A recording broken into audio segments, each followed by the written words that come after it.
Okay guys, we're back on this 41 Chevy. Now I've had a couple guys ask me how I did the rust on, say, like the cab. Let's see, that's a little too close. Let's move that out. How I did the rust on the cab. It's pretty darn easy actually. Now remember, rust isn't three-dimensional, or it's three-dimensional, it's not just a flat sheet of brown.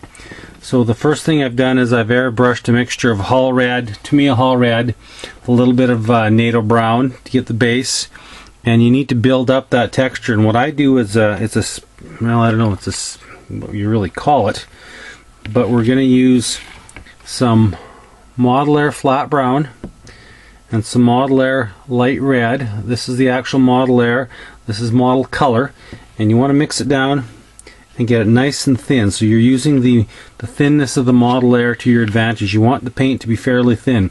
Now I've added a little bit of black gray, Model Air black gray in this, and you just take it and you quite literally flick the paint on.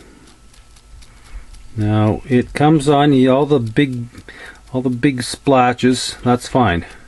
You want big splotches, little splotches, medium splotches. So you got that. Okay, that looks pretty crappy. So we just take a piece of paper towel and just dab it down like that. Now you've got one series of splotches there. Get rid of that. Like you can see, okay, that looks a little bit heavy. So if you want, we just take a little bit of the brown and red mixture on there, mix it up. Now you want to use a nice stiff bristled brush. An old beat up stiff bristled brush is ideal. So now we're going to add just a little different texture here. Got some of the oranger stuff. Now you vary your heights from very high to very low. Now then, we got that color on there, we got that texture. We'll just dab it off. And there you can see we've got a multitude. That's starting to really look like rust. Having a little trouble here with my lighting, guys, sorry. I'm not sure how this is coming up. Time for a new camera, I think. Trouble is it's picking up on that white background. Yeah, that's better. Oh yeah, that's way better. It's not overexposed as much. Now what we're doing here, now we want to give the lip of the right in this area here. We want to do this, and we're just going to give it a little bit more.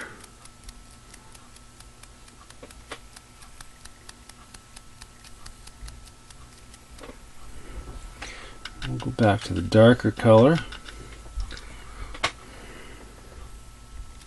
Now you could use I just happen to have a Q-tip laying around here. You can also blow it out with your airbrush.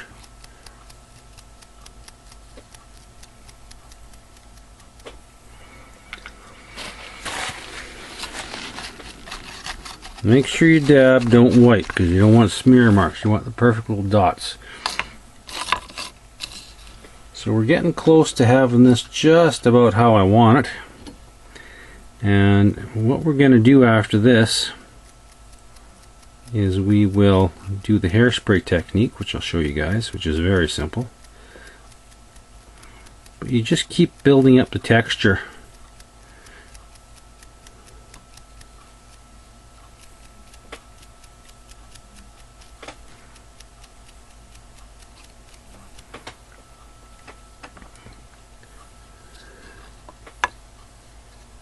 So yeah, I'm liking that.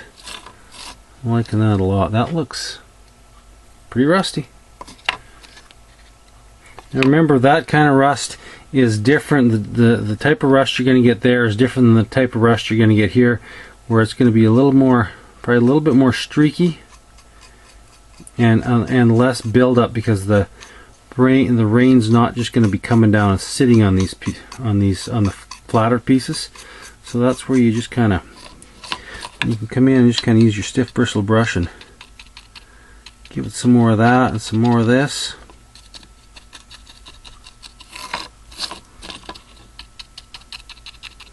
big thing is there's no really right or wrong way. It's just what you like and how you want it to look. Those are the biggest things. Is if you're happy with the way it looks, because remember, there's going to be a lot of this is still going to get painted, and we're going to use the hairspray technique on it afterwards.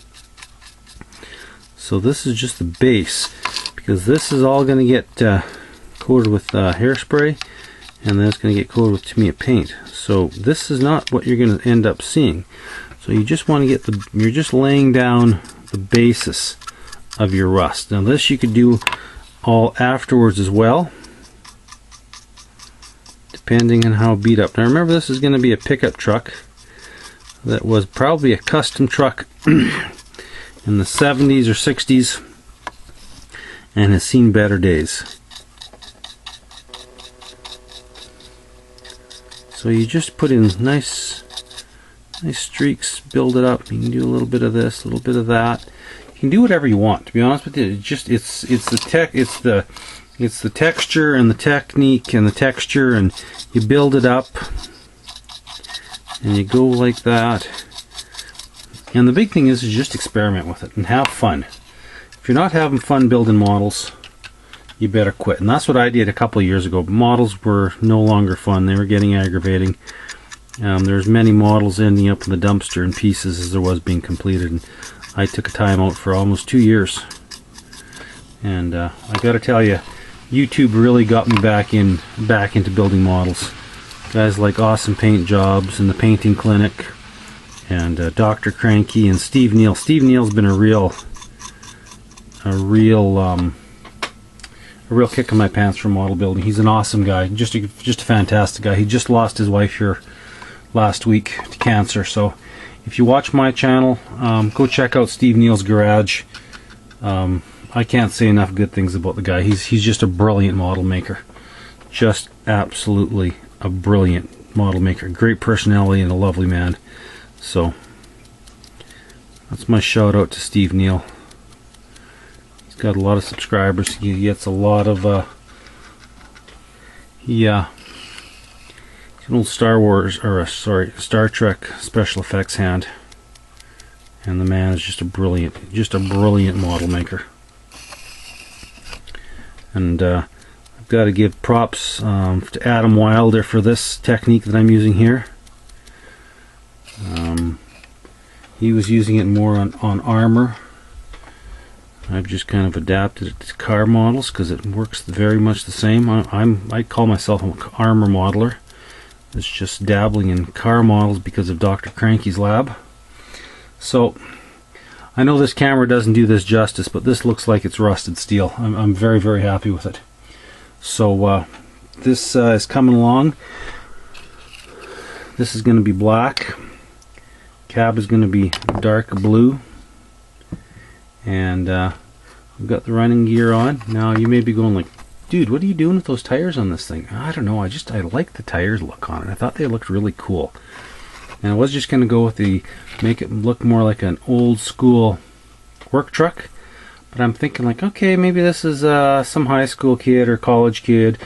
You know, had some wheels, found this in his grandpa's yard, and he said, hey, I'm going to build something cool. And this is what he's got. So maybe it's a rat rod in to be. But I love those wheels. And I got a props off to Dr. Cranky and that one he did, the Stacy David Ford. He put on the, beat it up and put on the cool wheels. So that's where I'm at with this 41 Ford. So kind of a quick update video on this, guys.